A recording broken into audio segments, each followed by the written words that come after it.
Tonight, hashtag Occupy Lekki protest hits a brick wall. 40 of the organizers arrested by the police for defying government warning to desist from the demonstration.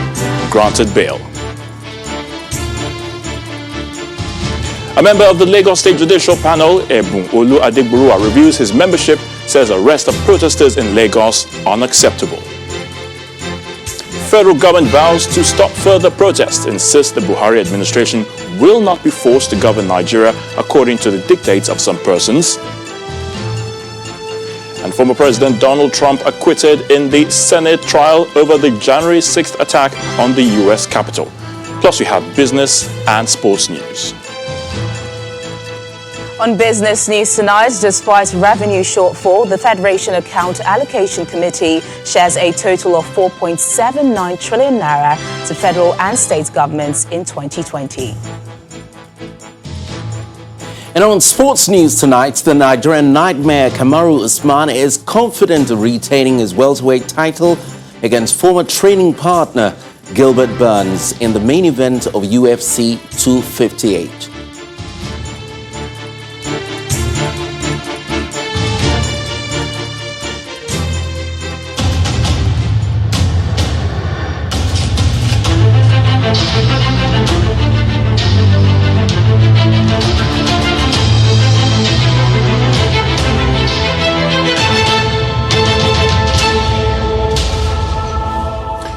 They made good their threats to stage a protest today at the Lekki Tollgate in Lagos, but the organizers of the hashtag Occupy Lekki Tollgate could not break through the cordon mounted by security operatives at the toll plaza. Instead, 40 of them, including a popular online comedian, Debo Adeboye, also known as Mr. Macaroni, were arrested by the police as they defied the warning by government that it will not tolerate the breakdown of law and order in form of a protest at the facility. The demonstration was triggered by the decision of the Lagos State Judicial Panel of Inquiry to allow the Lekki Concession Company, LCC, retake possession of the toll gate, a decision that has been faulted by the NSAS protesters. Our correspondent, Dari Idowu, reports on what transpired at the Lekki toll gate today.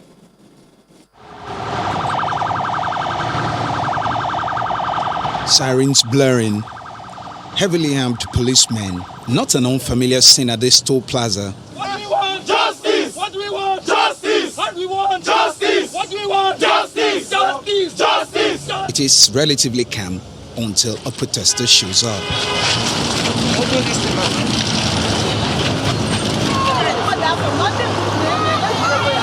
The police pick up anyone suspected not to have any business around the toll gate. I committed no crime. This is Christopher Emmanuel Ogboji, a legal practitioner.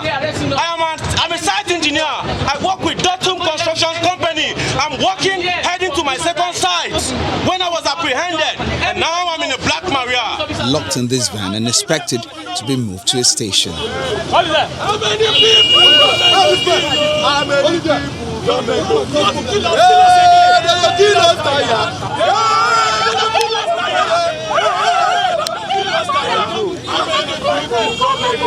It is certainly not going to be a jolly ride for those arrested. The van where they are held had to be pushed. They were eventually transferred to another vehicle.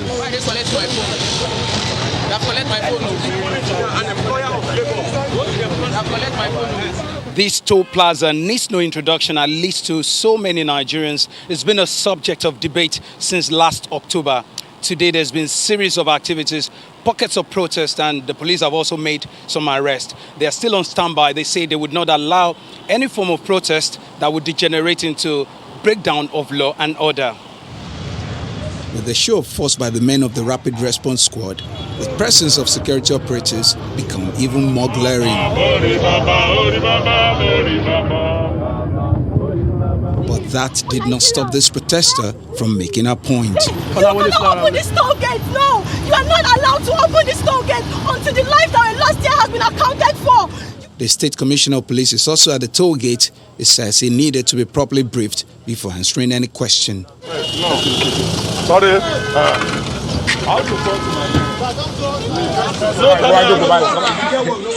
The federal and the state governments have warned against the protest, insisting that they would not allow the kind of violence that was perpetrated across the country under the guise of a protest.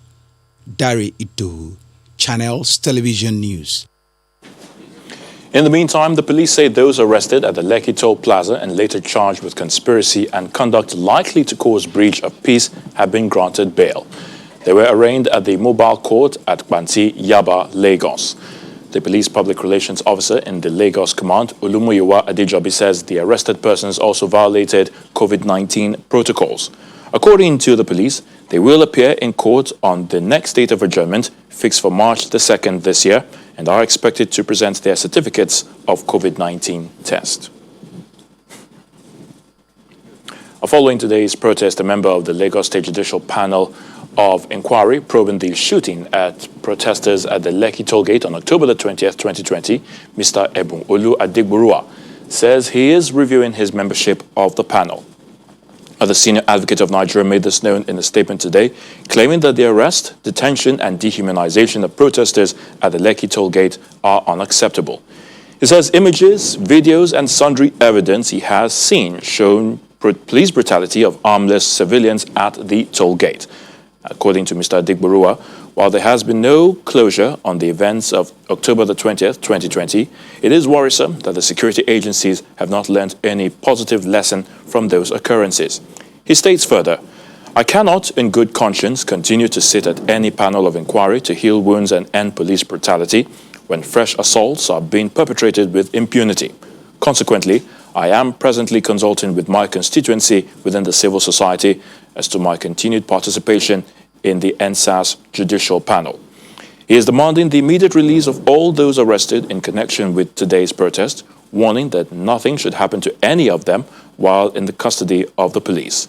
Yesterday, one of the youth representatives at the panel, who was also part of the organizers of the hashtag NSAS protest, Renu Udwala, opted out of the panel of inquiry following the approval for LCC to repossess the Lekki Toll Plaza. 4 members of the panel, including Udwala and Adigburua, had faulted the decision of the panel, but were overruled by the chairman, retired Justice Doris Okwobi, and 4 other members of the panel. Meanwhile, the federal government is warning that it will not sit down and watch while some people destabilize Nigeria.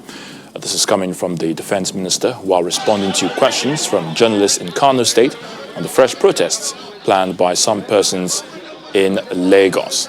The minister, who was in Kano for the ongoing APC membership revalidation, noted that the Buhari administration will not be governed the way some people want it. He said that the appointment of new service chiefs will yield the desired result of winning the war against insurgents. If some people are seeing this country that it has to be governed the way they want, they are mistaken. We are not elected to serve particular people. We are elected to serve this country. Whoever is involved in this thing, the military or the government will not allow it to happen. Our interest is to ensure there is peace and security in this country, and our economic activities and social life of people are restored. That is our purpose. Whatever is happening here and there is an opinion of government. If Kaduna State that they don't want to give amnesty to the people, please advise him that there is an international law staging what is to be done and how it is done. We just don't do things in isolation. We are part of the world. There are international laws and regulations that must be complied with in dealing with these situations.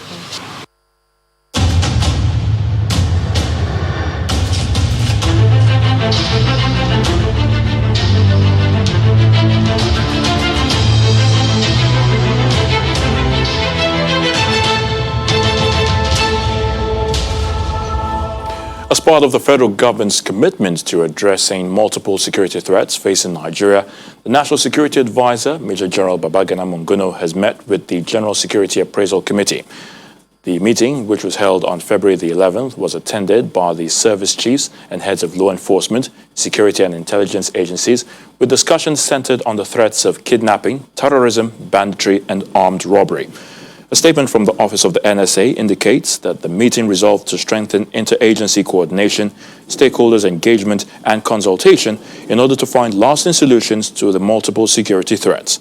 The National Security Advisor will also be leading a delegation to hold town hall meetings with state governors, traditional and religious leaders, members of the legislature, non-governmental, youth and women organizations across the country. The discussions are expected to provide direct assessment of the security situation, generate local feedback and recommendations, encourage geopolitical synchronization of efforts among the states, and to also create a pathway to lasting peace and security. The security situation in Kaduna State remains worrisome as a fresh attack by bandits in the state have left 5 people dead. The first attack in Igabi local government area claimed 2 lives, a man and his son. 3 people have also been confirmed killed in another attack in Chikun local government area of Kaduna State. Security agencies there reported that the armed bandits attacked a commercial vehicle around Yakwo village in Chikun local government where the 3 passengers were killed. Confirming the incident, the Kaduna State Commissioner for Internal Security and Home Affairs, Samuel Aruwan, says investigations into the attack are in progress as troops intensify patrols in the general area. The latest attacks come barely 1 week after 23 people were killed in 5 local government areas of the state.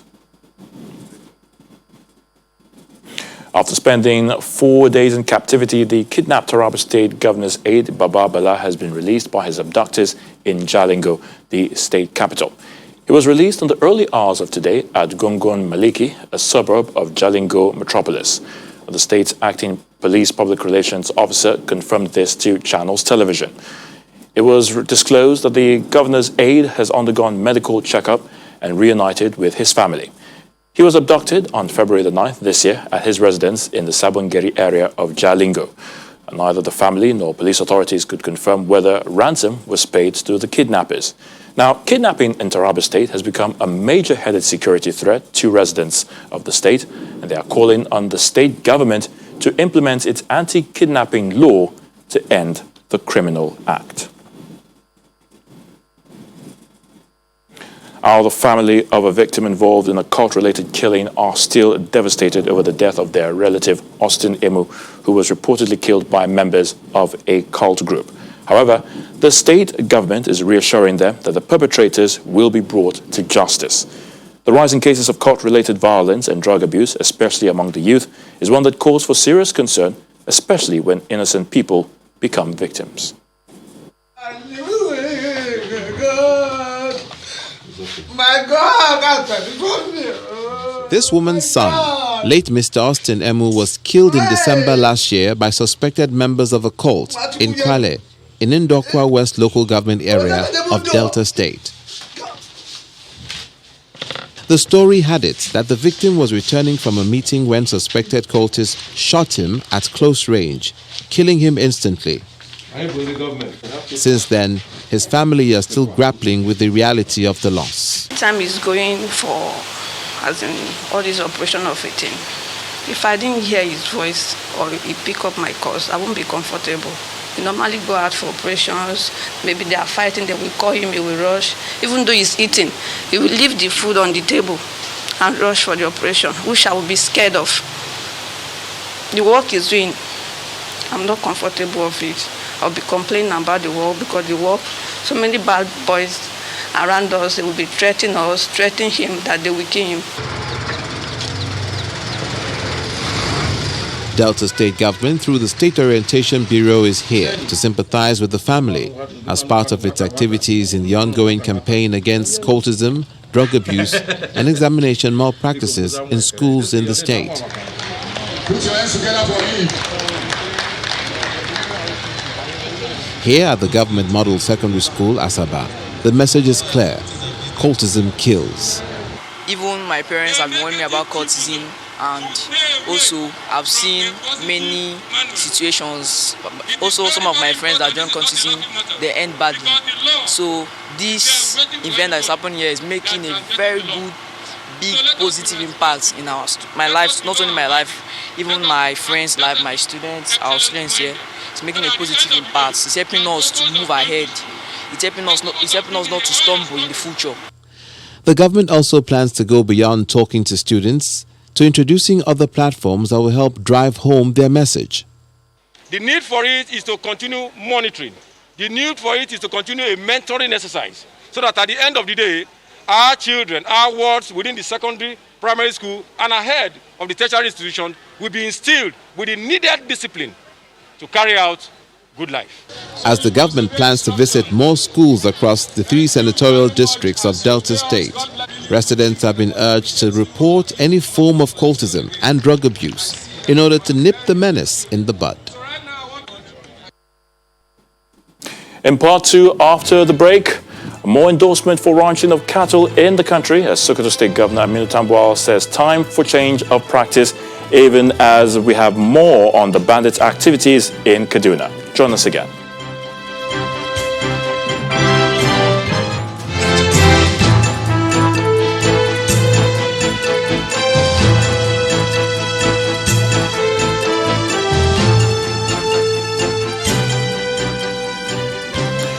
Welcome back. If you just joined us, you're watching the News at 10 live on Channels Television Lagos. A reminder of our top stories.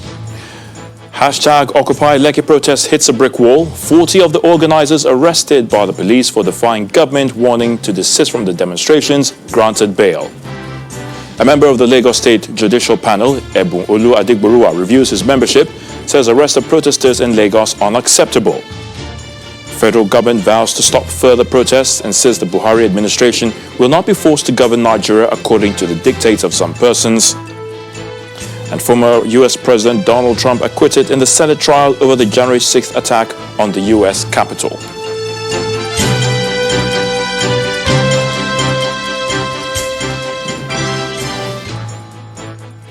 Well, the onslaught against the bandits continues. The troops of the 271 Nigerian Air Force Detachment today foiled an ambush set up by over 100 armed bandits at Ongwenlaya near Birnin Gwari in Kaduna State. The spokesperson of the Nigeria Air Force, Air Vice Marshal Ibikule Daramola, explains in a statement that the gallant troops were able to fight their way through the ambush, killing dozens of the bandits in the process. According to him, some NAF personnel also died during the operation, while a few others sustained varying degrees of injuries and are currently receiving treatment at the Nigeria Air Force Hospital in Kaduna. More governors are joining the campaign for the adoption of ranching as the best form of animal husbandry and in the effort to end conflicts between herdsmen and farmers in the country. The latest is Governor Aminu Tambuwal of Sokoto State, who says that the time has come for a paradigm shift on the method of herding cows. He believes that aside prohibiting cattle from moving from one point to another and improving security in the process, ranching is beneficial to both herdsmen and their cattle. Governor Tambuwal was speaking to journalists shortly after meeting with Governor Samuel Ortom of Benue State in Abuja. To compare notes on developments in the country, particularly matters of concern to all of us about the security of our people and the general well-being and the development of Nigeria. So as leaders, we must always touch base, we must always discuss, we must always engage and compare notes and then fashion a way forward for our country. I'm not here to consult the governor, my dear brother, the governor of Benue State on that. And even then, when people were speculating, I did that. It wasn't exactly what I went out for. When I saw President Obasanjo, Tiwai Danjuma, and David Mark, there were a lot of speculations. First, we have to have a country. We are talking about how to reclaim our country, how to establish peace in Nigeria. So nobody should be talking about ambition now. We should all be concerned and have hands on deck on how to secure and rescue Nigeria. The National Drug Law Enforcement Agency, the NDLEA, has discovered a warehouse of cannabis sativa in the suburb of Guma local government area of Benue and intercepted a truckload of the same illicit drug in the state.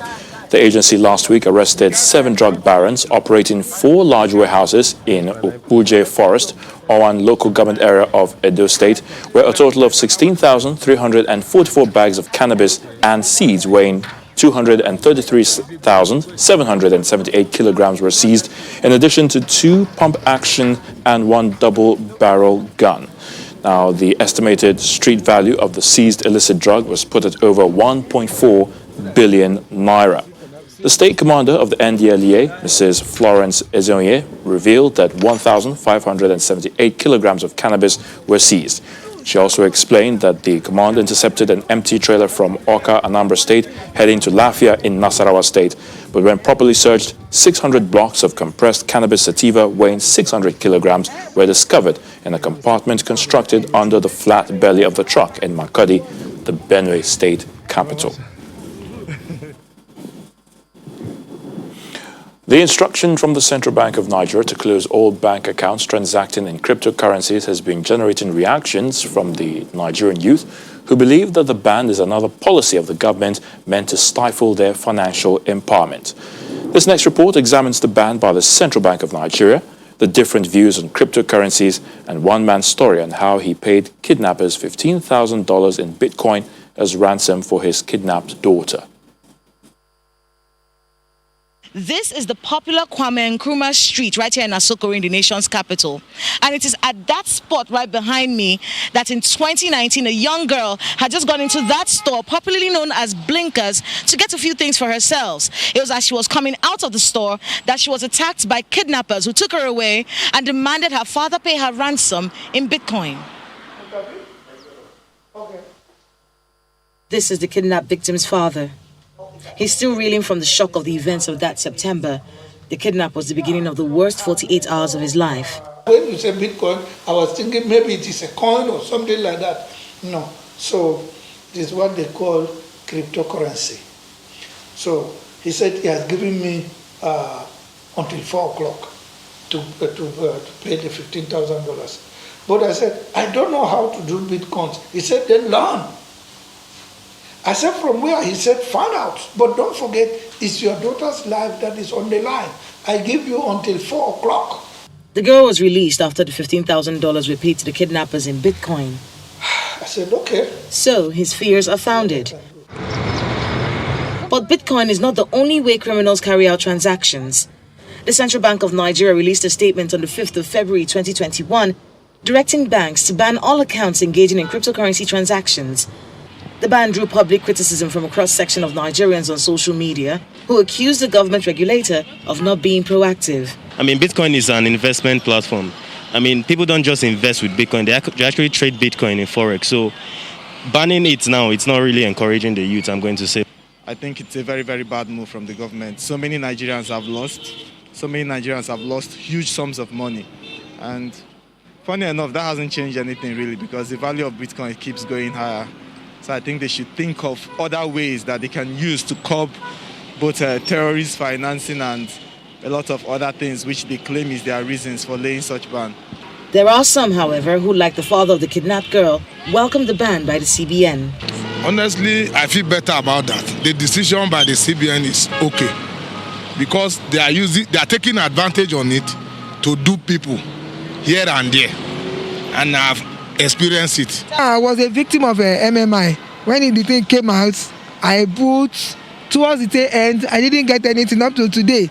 So I like the way they have discouraged it. So I don't want it. I don't want it at all. For many experts in the country, while they understand the fears of unregulated, untaxable transactions and the shock that could pose to the market status quo, some still believe a ban is not the answer. This is the opportunity for Africa to develop its own cryptocurrency. And if governments back it, by default, it will become trusted and used. And then you build in those mechanisms that you say are missing from specifically Bitcoin, for example, so that you can make sure that these monies are used for legitimate purposes. It is obvious cryptocurrency has come to stay. So if you don't embrace it, that means we want to remain backwards. If there are control measures to be put around cryptocurrency, that is what we'll be talking about today.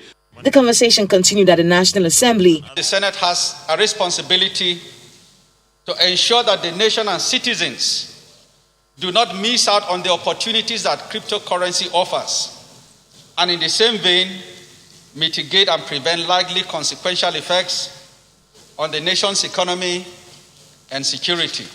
For now, the Central Bank of Nigeria is standing by its decision to ban accounts conducting cryptocurrency transactions, threatening sanctions if the banks breach this directive. The Senate Committees on Banking, ICT, Cybercrime and Capital Market are to meet with the CBN governor and report back to the Senate after 2 weeks. Kayla Megwa, Channels Television News. Some environmental stories now. The Niger Erosion Watershed Management Program NEMAP has commenced gully erosion remediation works at Igwosa in the suburb of Benin City, the Edo State capital. The gully erosion was about 60 feet deep before the commencement of the ongoing work at the site. Residents of the area say that they are looking forward to a timely completion of the project. Igwosa gully erosion in 2019, a potentially helpless situation. A police station, a factory and many houses had all succumbed to this gully, while countless others have been hanging by the thread.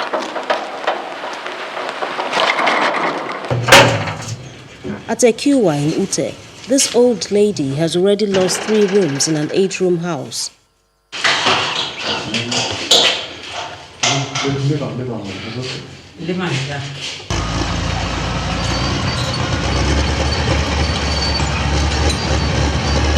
Fast forward to 2021, meet a retired federal civil servant who is also a landlord of one of the surviving buildings. His joy is almost unconfined as the tractors and trucks get busy fixing the gully erosion. The stage to which the work has progressed, I know that my house will not fall, and my family and I will come back to our home to dwell happily. Going forward, what really do the residents of this area of Igwosa require from the authorities at the conclusion of the remediation? We are looking forward that upon completion of this project, the state government will ensure that they return the police station back to this place because it was strategically located to take care of this whole area. Between Ugbowo, between the University of Benin and Ekiadolo, there is no other police station in this area. So we are even wishing that they will upgrade it to a division, to a full division, so that it will handle the Igwosa area, the Ebomore, Isio, and all those other houses. The new map coordinator Edo State, Tom Obaseki, is elated about the ongoing work at Igwosa, but he insists all gully erosions are man-made. For us in Edo State new map, we are concerned about the rate of gully formation everywhere. And our studies have revealed that over 95 to 99% of these gullies are all man-made.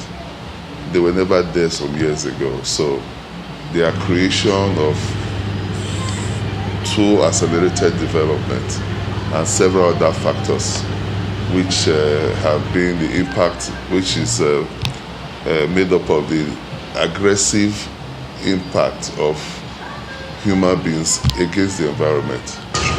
However, despite the huge intervention taking place at Igwosa, there are a few other places where gully erosion is ravaging. At Iwagba, a number of houses have been destroyed by gully erosion. Here in Ekiwa, the outskirts of Benin City, this was a road leading to 7 communities, including the power plant at Ihowo. As I have seen somewhere, you are already working like a place like Igwosa. So we are asking you, that kind of thing you are doing in Igwosa, we are still hoping that you come and do it at Ute. I beg you, my able governor. According to the International Conference on Geography and Environment, the volume of soil loss through gully erosion in Edo South is at 79,604.76 cubic meters, Edo Central at 46,242.98 cubic meters, while Edo North is more severe with about 614,706 cubic meters. Some of us have a solution how to turn this.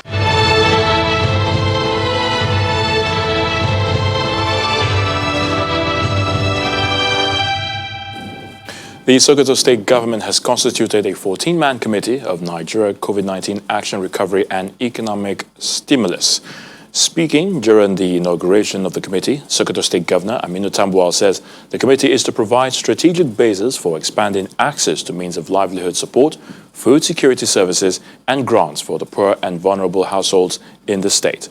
He says the program is focusing on areas of cash transfer, increasing safe and functional food supply to poor households, as well as facilitating recovery of collapsed households.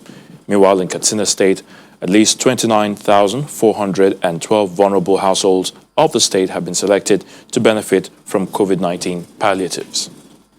The outbreak of the coronavirus has affected the economies of many nations and disrupted businesses, especially small-scale, and many households have been unable to meet their basic feeding needs. As distribution of palliatives to cushion the effect of the COVID-19 pandemic continues across the country, the Sokoto State Governor Aminu Tambuwal inaugurates a 14-man recovery team with the intent to reach the most vulnerable in the state.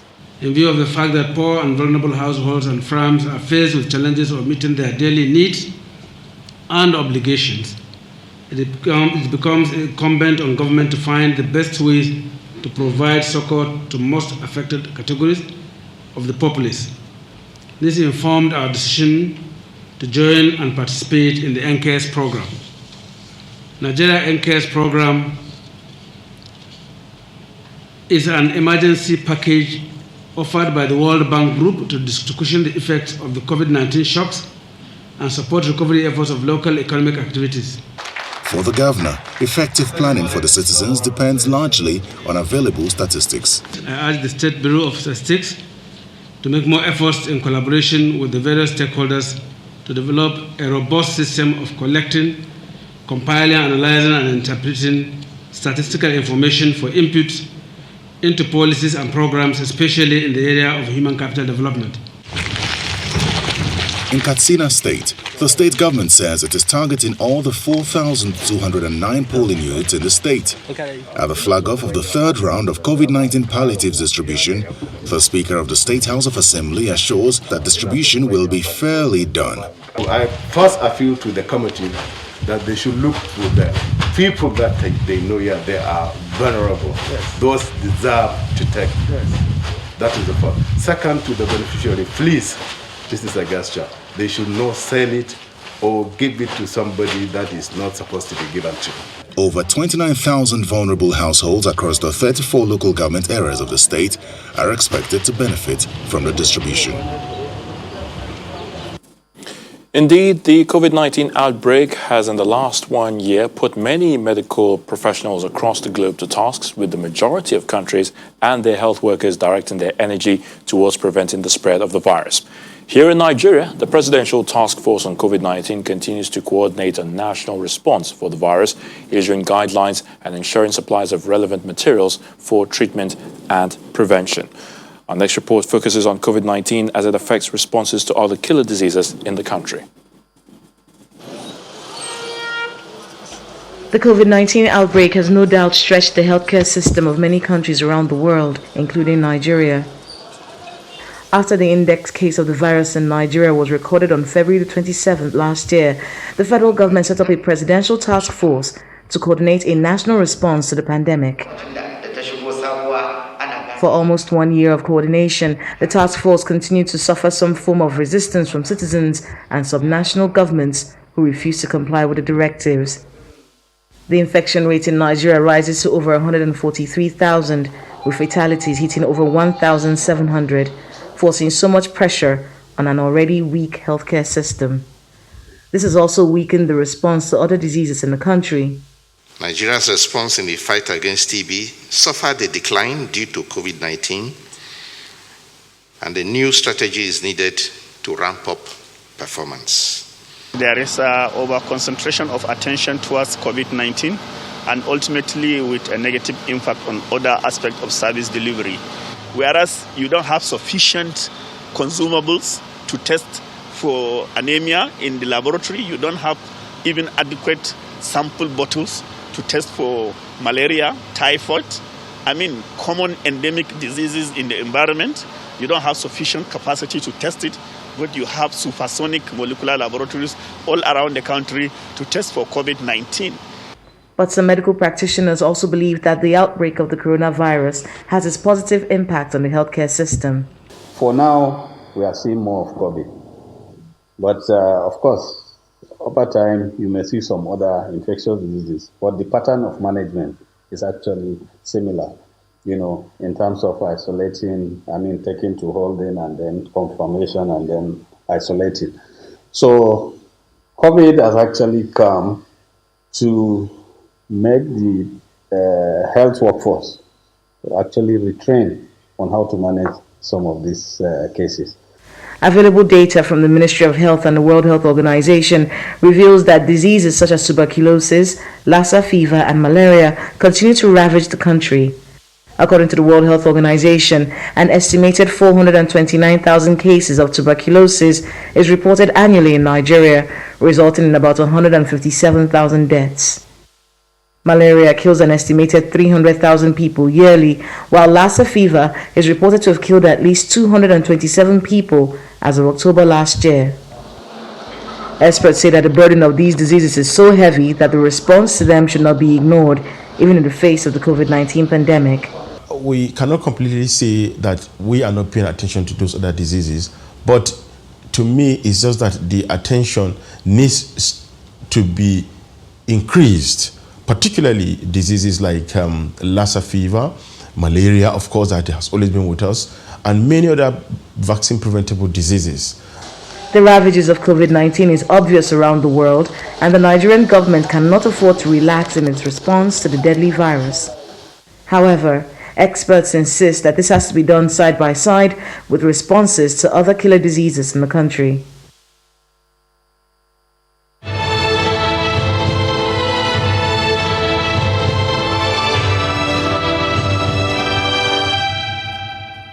Following the clash reported in Shasha Market in Akinyele local government area of Ibadan, the Oyo State government has imposed a curfew and ordered the immediate closure of the market indefinitely.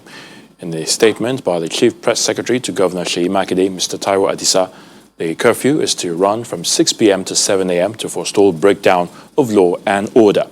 The statement warns residents of the affected area to go about their legitimate businesses peacefully, and anyone caught perpetrating violence will face the wrath of the law.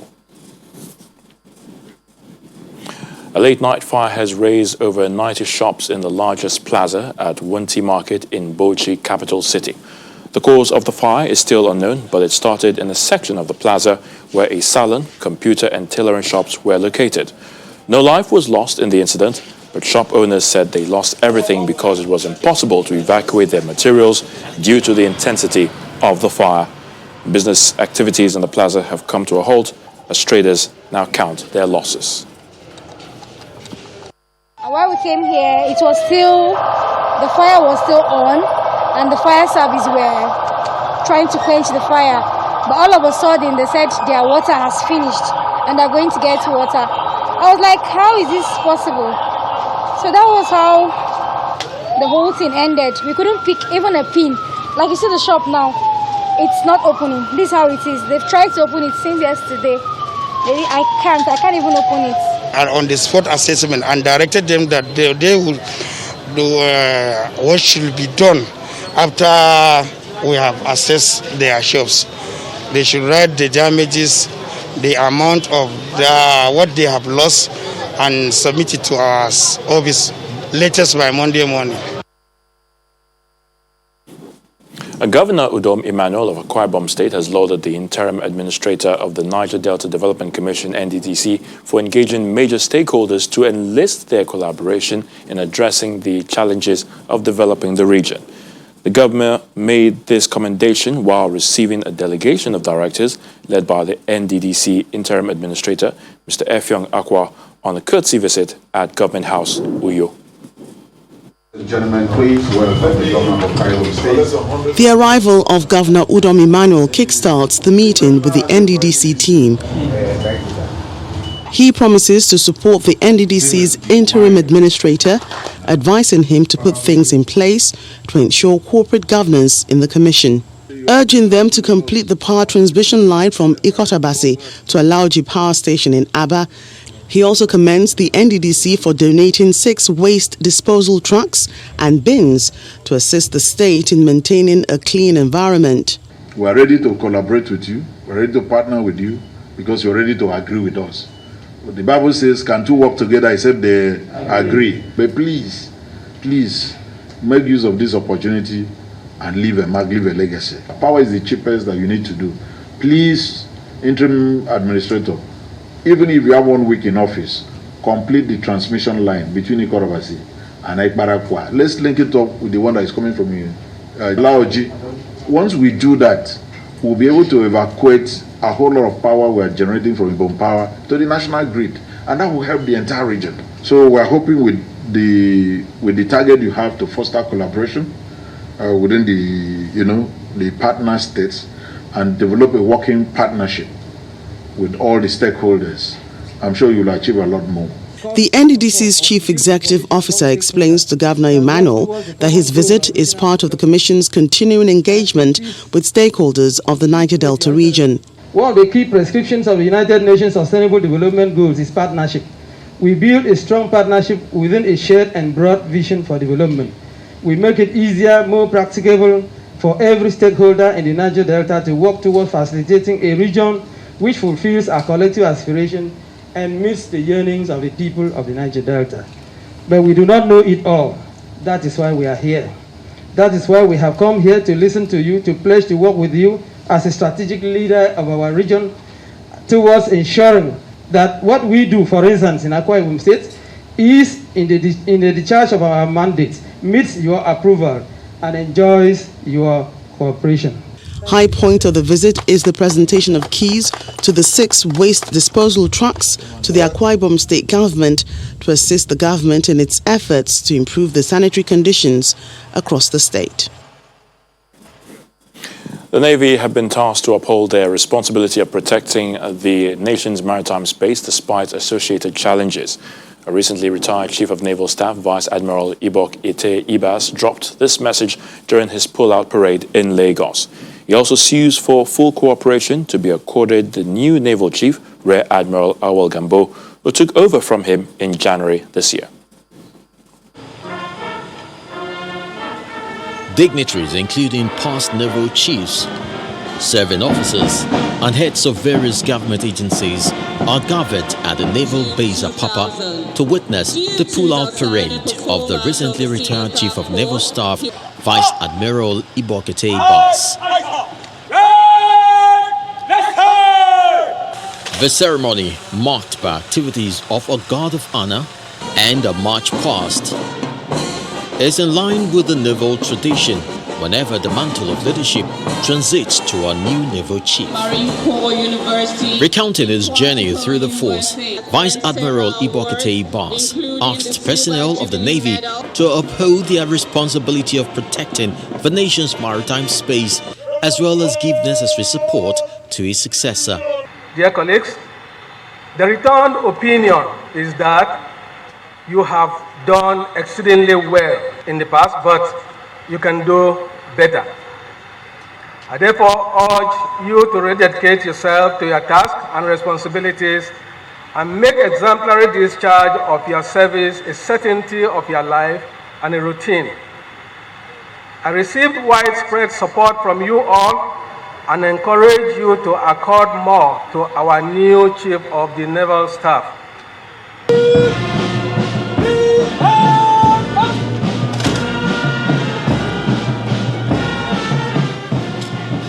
Vice Admiral Ibok Ite Ibas, who began the journey in 1979, became the Chief of Naval Staff in 2015 up until January 2021, when a new Naval Chief, Rear Admiral Awal Gambo, was appointed by President Muhammadu Buhari.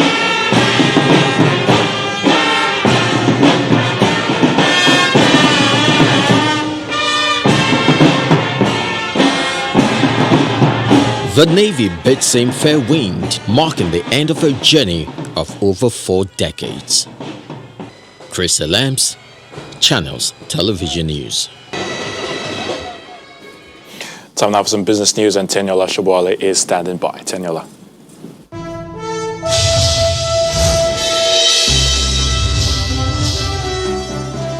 Thanks a lot, Ayo. Welcome to Business News. A total of 4.79 trillion naira was disbursed by the Federation Account Allocation Committee to the federal and state governments in 2020. And that's according to latest data by the National Bureau of Statistics.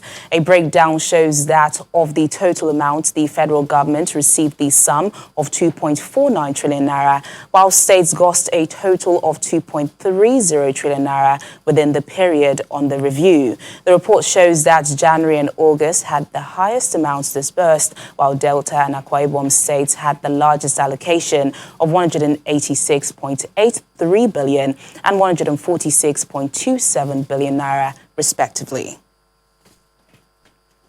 The federal government says it's consciously improving on ways to doing businesses in Nigeria easier through strategic reforms that would boost economic recovery.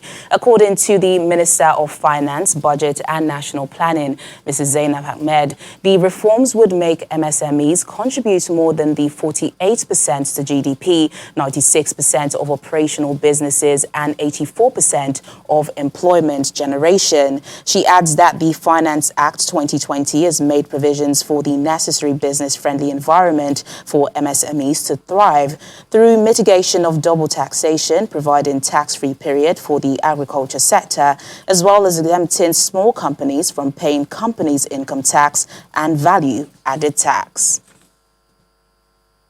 Meanwhile, a total of 1.4 million businesses have been identified by the National Bureau of Statistics in the ongoing National Business Sample Census. According to the statistics agency, the conditions businesses must meet include having a fixed contact detail, a structure, nature of the business, employees, as well as GPS location. It explains that after concluding the first component of business listing in December last year across the country, a total of 1.4 million establishments were identified. The African Development Bank says it has appointed Mr. Ifedayo Orimoloye as the Group Chief Risk Officer with effect from April 1st, 2021. A statement by the lender says Mr. Orimoloye holds over 20 years of risk management and corporate finance experience from international and diverse financial institutions in Africa, Europe, and North America. It explains that he will lead the preparation and implementation of strategic plans within the bank's overall risk management framework, including the bank's risk appetite statement, credit risk, operational risk, and market risk guidelines, policies, and procedures. Until his appointment, Mr. Orimoloye was Chief Risk Officer at Sterling Bank in 2018, Group Chief Risk Officer at Jayco Transnational Incorporated between 2010 and 2017, and worked with Citibank, HSBC, and Wells Fargo Bank. And that's business news tonight. I'm Teniola Shuboale. It's back to you, Ayo. Many thanks, Teniola. Tollgate Nigeria Limited, one of Nigeria's foremost breakfast cereal brands, has rewarded 100 children with 10 million naira education scholarship. That's Kelloggs Tollgate Nigeria Limited. Now, the children drawn from across Nigeria emerged winners in its recently completed essay competition for pupils between ages 5 and 12. At the event in Lagos, the marketing manager of the company, Darlington Igabali, said the cereal brand is focused on empowering nourished children in their education development by giving grants and scholarships. Promoting and rewarding writing skills in school children is important, and that's why friends and management of Kelloggs Tollgate Nigeria Limited are here in compliance with the COVID-19 prevention guidelines. This is the prize presentation ceremony of the second edition of its flagship Children's Scholarship Scheme. Kellogg is committed for a healthy lifestyle in Nigeria. A healthy lifestyle comes with dedication to eat healthy. You know, when you eat healthy, you'll be strong, you'll be smart. We believe it's our responsibility to support the cause of a nourished and well-nurtured generation. That's why one of the major reasons why we decided to come up with this initiative to support parents and support kids with educational grants and scholarship. The 2020 edition, requiring writing an essay of not more than 100 words on the topic, Why My Mum is a Supermom, and over 47,000 entries from across Nigeria were received and pruned to 100. 10 winners are in for the symbolic award ceremony. Doing the honors is the special advisor on budgeting to the Speaker of the House of Representatives, Femi Gbajabiamila.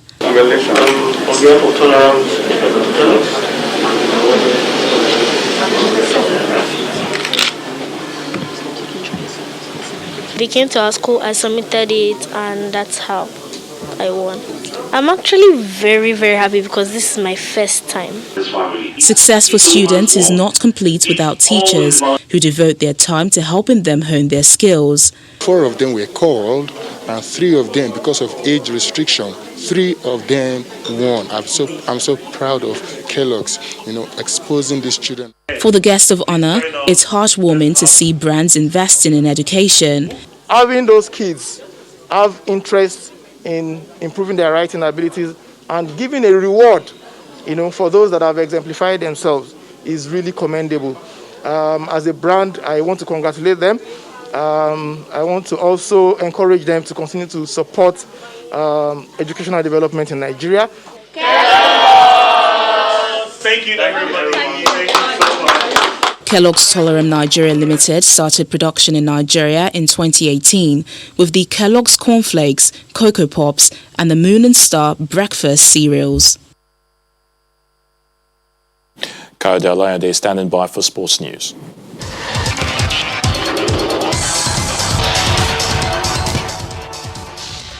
Thank you, Ayo.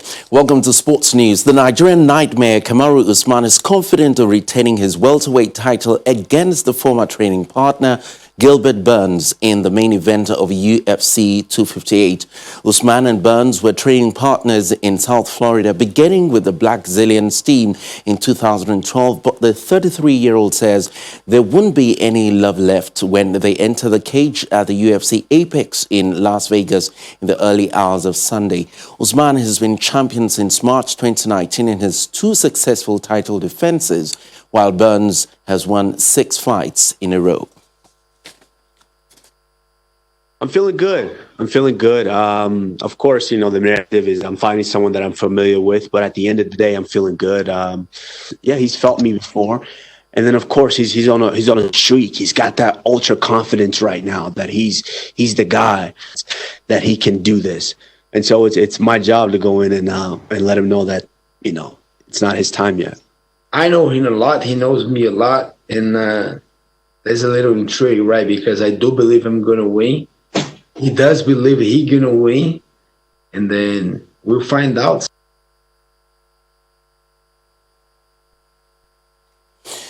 And in the English Premier League, Manchester City extended their league lead at the top of the Premier League to 7 points after beating Tottenham 3-0 at the Etihad Stadium.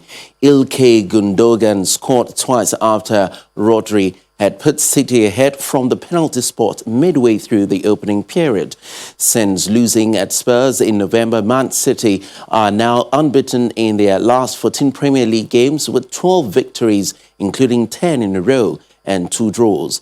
In other games, Burnley moved further away from the relegation zone with a 3-0 win over Crystal Palace, while Brighton and Aston Villa battled to a goalless draw. Meanwhile, Jurgen Klopp has admitted for the very first time that Liverpool's hopes of retaining their Premier League title are over following the 3-1 defeat to Leicester. Goalkeeper Alisson suffered another nightmare as a late collapse at the King Power Stadium left Liverpool 13 points adrift of leaders Manchester City, who have a game in hand over the champions. That'll be all on Sports News. Back to you, Ayo.